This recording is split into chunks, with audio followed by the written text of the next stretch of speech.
Hey there, and howdy do. I got glare behind me. I should have checked that before I started. Anyway, what the heck? Let's go with it now, huh? So here's the thing. They did it again.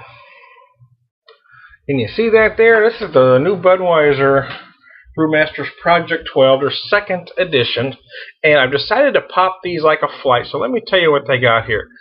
They got them. We got a Beechwood Bock, brewed with chocolate and caramel malts for rich auburn appearance, finished on beechwood chips for a crisp, clean taste. Okay.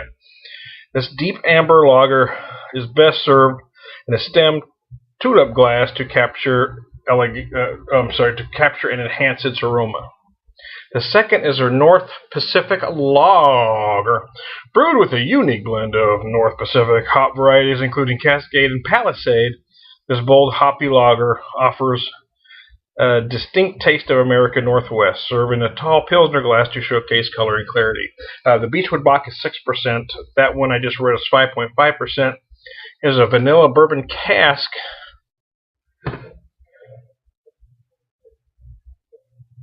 Lager. Let's say lager. Okay. It's 5.5%, aged on a bit of bourbon barrel staves and vanilla beans. This light amber lager lets you indulge your sweet side. Pour into a large tulip glass. Okay, there you go. Well, you kind of get the hang of it there. So let's pop these things and see what we've got, huh? I'm using identical glasses for all of them. Little sampler glasses like you'd get in a sampler if you were at a brew pub. So I'm going to pop the Beechwood Bock first. And let's see what we have.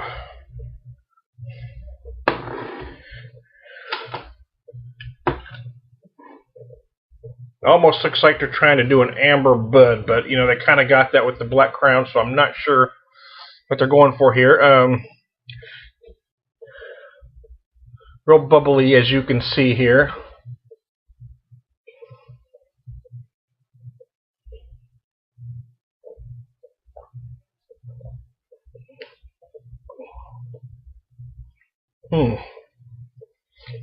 Okay. Well,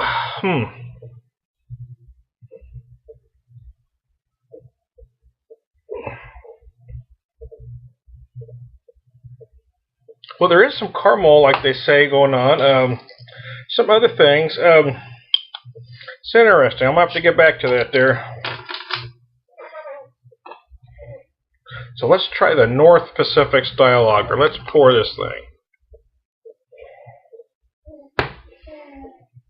Okay, well, there we go. There's a color we come to expect from Budweiser right there. Shoot, I pee darker than that. Look at that. Decent enough head. Now they describe this brewed with North Pacific hops. Hoppy lager offers a distinct taste of American Northwest. So let's see if it lives up to hoppy lager.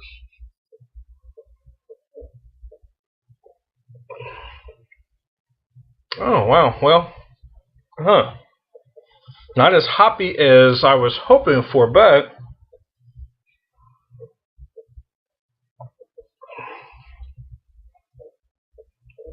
wow, it's actually not bad whatsoever, though, to be honest with you. So let's go to the other one here.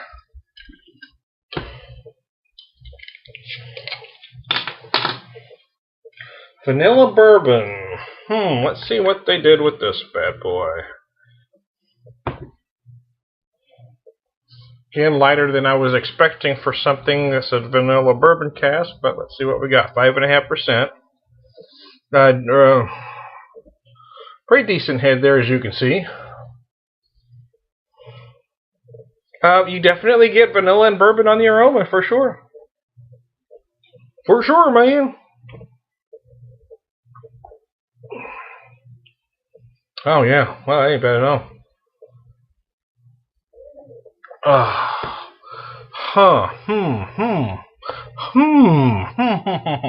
Well, I tell you which one do I like the best? It's hard to tell after a first couple sips, but I'm going to make a snap judgment right now and say probably the vanilla bourbon because I like those flavors. Which one do I think they'll end up picking? Well, when they had this set last time, I tried all three beers, and the one that I liked the least was what ended up the Black Crown. But I also commented at the time, the first time I had it, was I really thought that'd be the one they'd pick because it was the most benign of the three flavors. I think they were going for something specific. I'm not sure if they're doing that again this time. I honestly don't believe they're trying to get into the craft market, as some people think by this, because none of these things are going to convert craft drinkers to buy Bud on a regular basis. And I can also tell by the styles they offer here. Serious beer snobs are extremely trendy, and they like certain flavors at certain times. And right now there's a few types of beer that are very trendy. Unless they had one of those types on this, then I would say, okay, maybe they're making a serious attempt, but they're not. What they're trying to do, in my opinion, is to either get that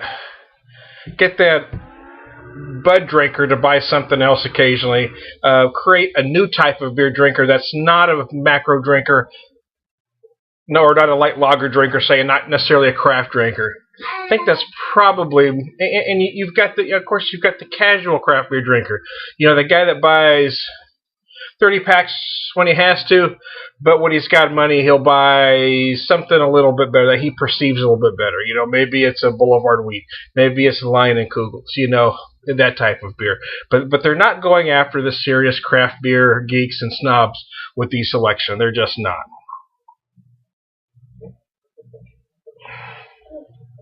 This Bock isn't bad. For me, it's the weakest of the three. Again, this could be the one they choose because it is the most benign of the three flavors. Of course, since they went with an amber last time, I don't know if they would go with a beer. They call it a Beechwood Bock. I don't know. They may be thinking as an alternative to Amber Bock, if they're trying to phase out the Michelob Amber Bock, that I don't know. Otherwise, I don't know of a good reason to choose this beer. I don't think it's be one I'd buy on a regular basis, even if the price was right. But to be honest with you, it's not horrible. Now, the North Pacific Lager. Let's finish the glass I have here.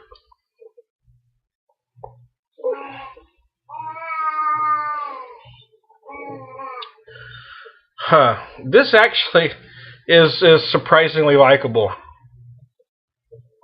And I can see them going with this beer because I don't know if they're... I just don't think... As much as I like the vanilla bourbon cask beer here, I don't know if there's enough of a market to support a year-round vanilla bourbon cask beer for them.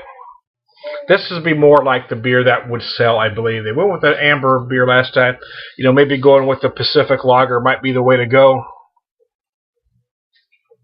This is something I would buy on a regular basis if the price was right. Say about six and a half, a six-pack top end. And it's a beer you could buy, well, in the spring, summer, if you're mowing or whatever. It is certainly more flavorful than a Bud. If you're trying to get that Bud drinker to stretch his legs a little bit and drink something else. I hate to say this, and I'm probably going to make some enemies here, but it's comparable to many craft light lagers. It is extremely likable. It's got a nice finish. There's nothing wrong with it whatsoever. And again, price is going to be the thing with that beer. Now this one, let me go back to this and then get a little bit more flavor from it here.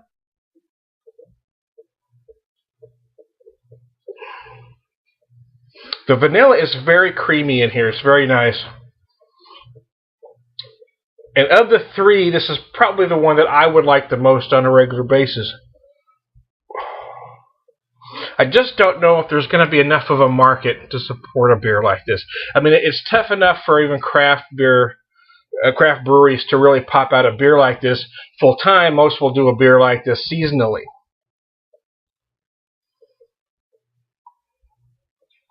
And you tack vanilla bourbon onto a bottle for typical macro drinkers, and they're automatically not going to buy it out of fear.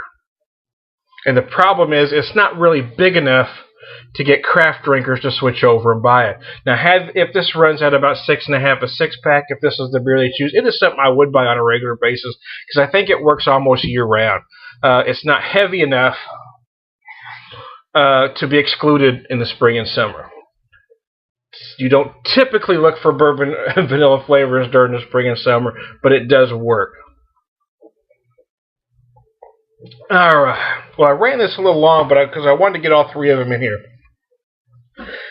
Here's my initial assessment. As much as I hate to say this, none of these three beers are terrible. This pack ran $13 a 12-pack, which takes us to $6.50 a 6-pack, which really isn't bad. And as much as craft beer folks love to say price is no object, and they'll spend whatever it takes, you know, there's a lot of folks like me that are on a budget. They want to have decent beer.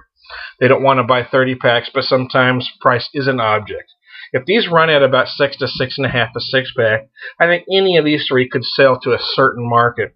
And as much as I tried the Black Crown, and I didn't mind it the first time. I bought a 6-pack, but they got harder for me to drink to get through the 6-pack. I got to where I just didn't like it whatsoever. But I think all three of these beers are better. Maybe not better is wrong. Or maybe more well suited for people that appreciate beer, not necessarily craft beer drinkers or beer snobs, but for people that appreciate beer more so than the Black Crown. I think with the Black Crown they were aiming for a different audience. I think they may be going for more of maybe not necessarily craft beer enthusiasts, but beer enthusiasts with these three selections.